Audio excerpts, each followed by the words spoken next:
I guess, how you're keeping things.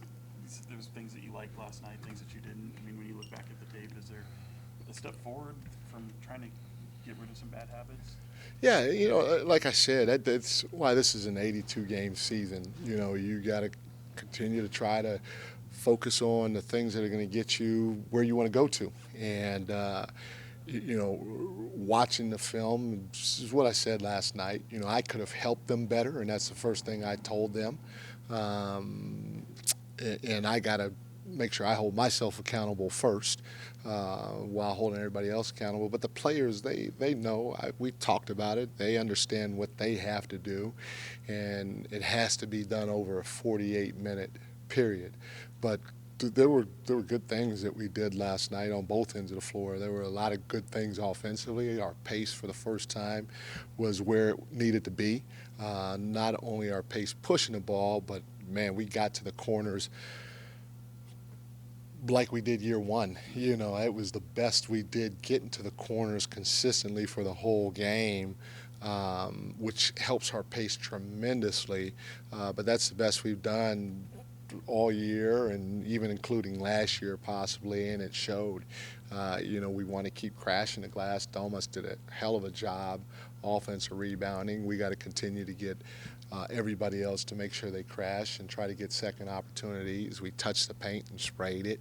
At times we were physical defensively. At times we executed the game plan defensively. But like I said, it's the small details that may or may not show up in the box scores, and most times it doesn't show up in the box scores, and we have to make sure we talk about it and correct it the next time, and I thought that's what we did a good job of. But it all starts with me. What are those things that you identify that you feel you could help them with? So, like I said, you know, going into the game, we wanted to switch pick and rolls with Wimby, and because, and then when he got the ball, we wanted him to ISO. He throughout the whole game, he had 6 ISOs on our guys, and he scored 6 points. Now 4 of them were late. He scored 4 on Malik. He scored 2 throughout the rest of the game. He had 11 assists, and on those 11 assists, he had 30. The team had 30 points. That's what we wanted to avoid. We wanted to say, okay, Wimby's inside the 2-point line. Don't go for a steal when you're guarding him. Just lean on him and let him shoot a turnaround. If he makes it and he beats us shooting 22s during the course of the game, hey, maybe we're not supposed to win. But when we switched, I think it's just a natural human reaction for us. If you're Wimby and I'm guarding Deuce, just to kind of sit right here. So now all he did was, because he's longer than everybody, just throw over the top here, and you're sitting just like you would at the end of practice when somebody's rebounding for you and throwing the ball out. You're sitting here catching and shooting.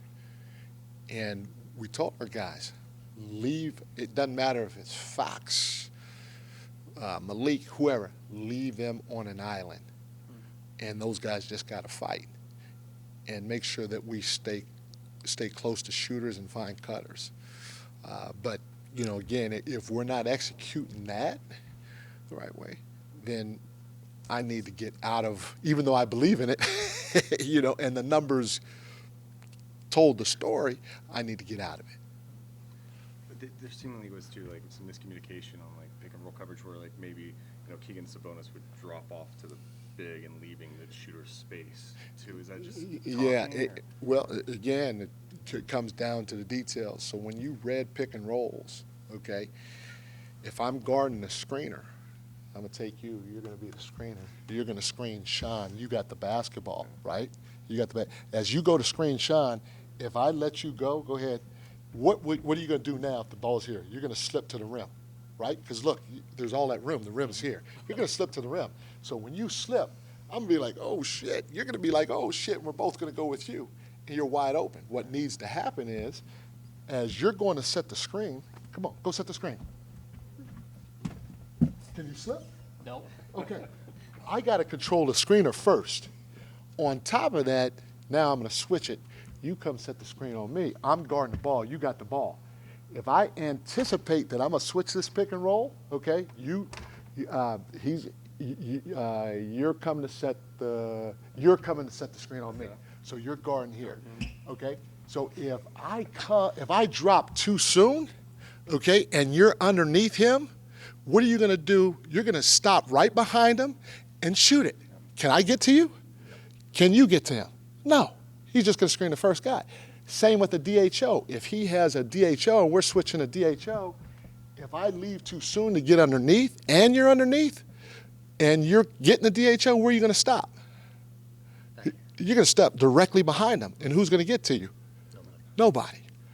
So it's about a sense of physicality and aggressiveness that we need to have in those situations.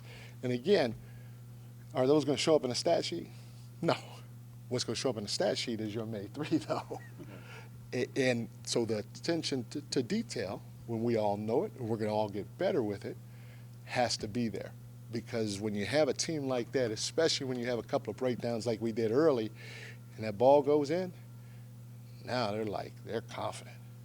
It's you know, that rim gets wide. How much does that have to do with, obviously there's a lot of talented players in the league, but you're dealing with Wemby and CP3, who might be a little more threatening than Sean and James. Yeah, I'm not one of the hot guys. Well, have you seen him shoot? I'm just asking. We leave No him comment. open. No He comment. gets Okay, shoot. you leave him open? Okay, fair enough. Okay, I respect that. Okay. I'll take it. Is this, I love him, and if he sees me, he's probably going to beat me up for saying it, but is this Ben Wallace type, or? No, he'll shoot it. Yeah. Oh, he'll still shoot it. Ben will shoot it now, maybe. Fair enough. Maybe. Now. Maybe. Now. Yeah, that's a good point. That's a good point. It doesn't matter. Exactly. I'm sorry, what was the But just the question? fact that it's CP3, obviously, he's great at picking that apart. CP3, he was, he was fantastic. He just, the whole night, you could just hear him telling this guy, hey, do this, do that. He orchestrated a lot of stuff that they had. And you know, it was a great pickup by them because he's teaching the younger guys how to play the right way.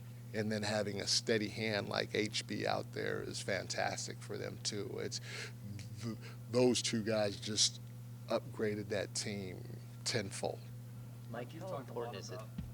How important is it that you guys don't hit a panic button right now? That you guys are staying together and that it's one giant team moving one direction?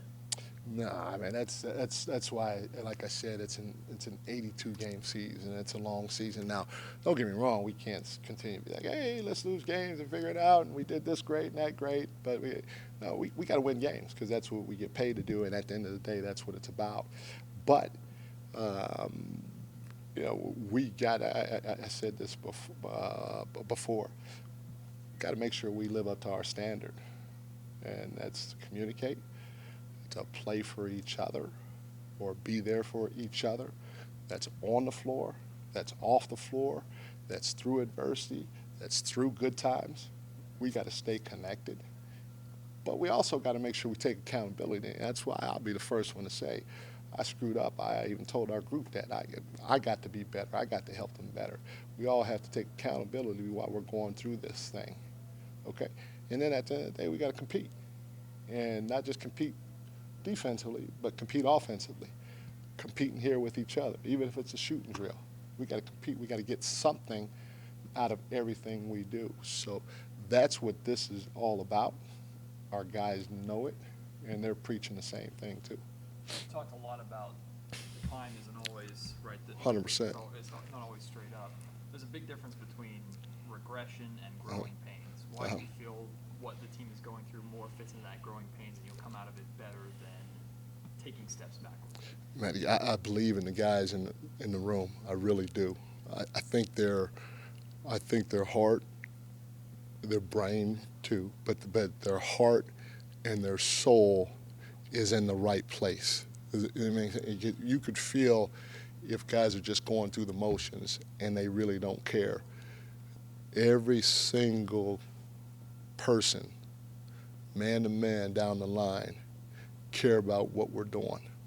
And you can feel it. And when you feel that and you feel like you have a good enough group, you know that things going to happen the right way, and it's not just a, like you said, it's not regression. It's, hey, maybe a step or two, sometimes three backwards.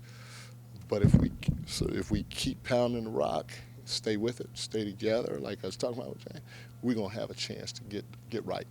With starting the league, I'd imagine that starting group is the easiest part of it. It's kind of how the rotations fall afterwards. What was the process like figuring that out and reviewing it? How do you feel like it went? I thought it went well. I mean, we came out and we had a great offensive first quarter, and I told our guys, obviously it was hindered by us giving up that three at the end of the quarter, because they go into the huddle with some juice instead of, hey, we got to do this better, we got to do that better, and that can swing the game either direction in a big way.